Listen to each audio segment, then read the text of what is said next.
Mila and Ashton, what now? What do you do? Yeah, you guys, Mila and Ashton, what do you do?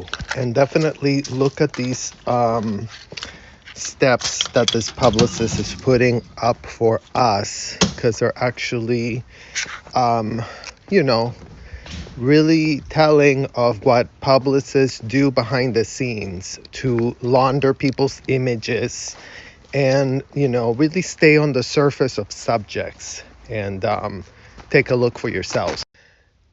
So very predictably, this publicist goes on about how you really should go and talk to Anderson Cooper. And you guys can take a look at my videos that I've done regarding Anderson Cooper covering the subject of Scientology, the utterly abysmal job that Anderson Cooper has done.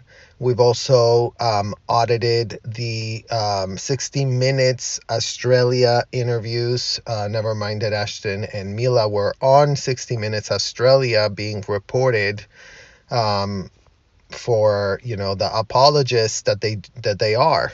But the point that all these corporate media keep making, you guys, acting as if this apology video is just like any old bad apology video existing in that same bubble, without really digging into the psychological nature of what comes across in that apology video. So again, let us not delude ourselves as to how actual transparency and accountability look like, and not just an effort to launder an image by, going on the record with these talking heads of this corporate media that, a lot of the times they are brokering for themselves, you guys, the access to the actors. What happens when Anderson Cooper puts that interview on YouTube? He monetizes.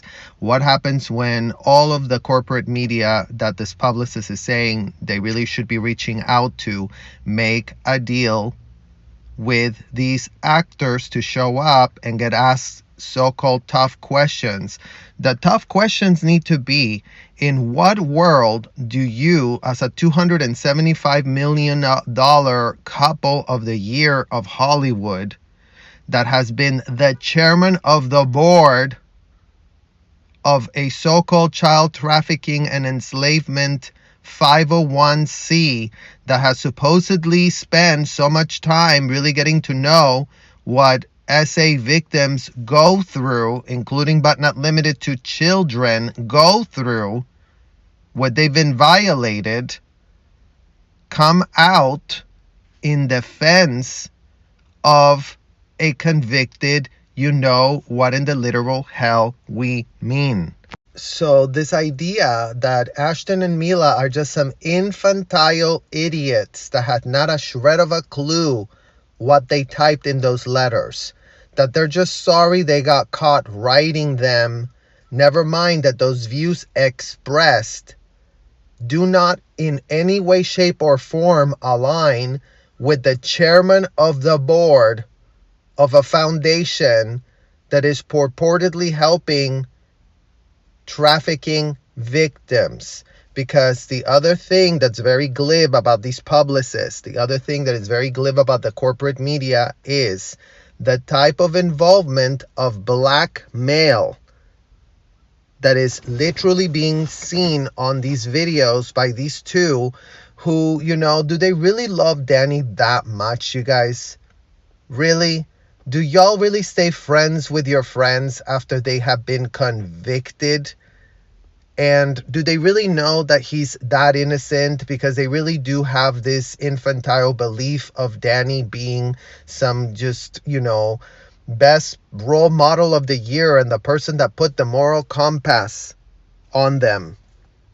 So we're a little bit past the point, Molly, of just getting another one of these BS corporate media interviews that are not even going to ask the tough questions, that are going to pretend they're asking tough questions, that are going to allow these people to launder their image, because that's what the publicists do. Broker interviews with people tell their clients, you really have to sound like this, you really have to sound like that, you really have to do this. How about Ashton, as a full-grown man, chairman of the board he is, actually go help some Scientology child trafficking victims, and he can Google the federal child trafficking lawsuit. And you too, Molly, you could do that, since you really want to advise these people on how in the hell to clean up and launder their image and really redeem it.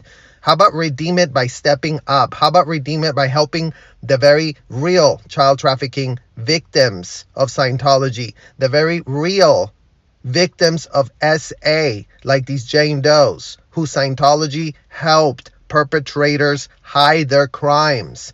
And really ask Mila and Ashton, how implicated are they in the whole matrix of Scientology, since Ashton did take it upon himself to hire himself a Scientology assistant and all manner of Scientologists that are in these people's networks, as if Scientology's fingerprints aren't all over this.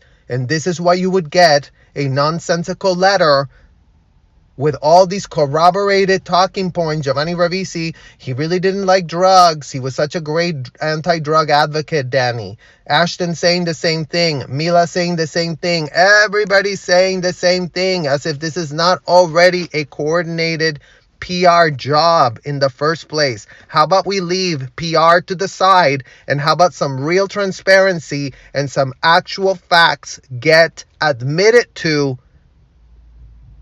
and some actual victims get helped to really clean their image, instead of talking to more corporate media talking heads as if they have not been already creating the type of image that we all have for ourselves of these American sweetheart power couple of the year, really tackling the trafficking of minors, not taking place in Scientology. Ashton's technology also does not find a single shred of victim in Danny Masterson's hotels that he was a paid member to. So Ashton Kutcher's technology to find victims of trafficking could not be any more useless and pathetic. And just go look at his pitch, his cheap car salesman pitch that he gives to Congress, where we really have to ask, what in the hell is Congress doing partnering up with these private tech bro companies to really solve issues that they should be solving themselves, as if tapping these private companies is not also shady AF. So maybe we can start getting to actual transparency, Molly, to actually clean up images, because that's what all publicists should be doing, instead of just laundering the image of people and pitching them as like, well, you know, you really learned your lesson, you really shouldn't have done anything like that, and you really were really wrong to say that, as if that's gonna make a shred of a difference, please.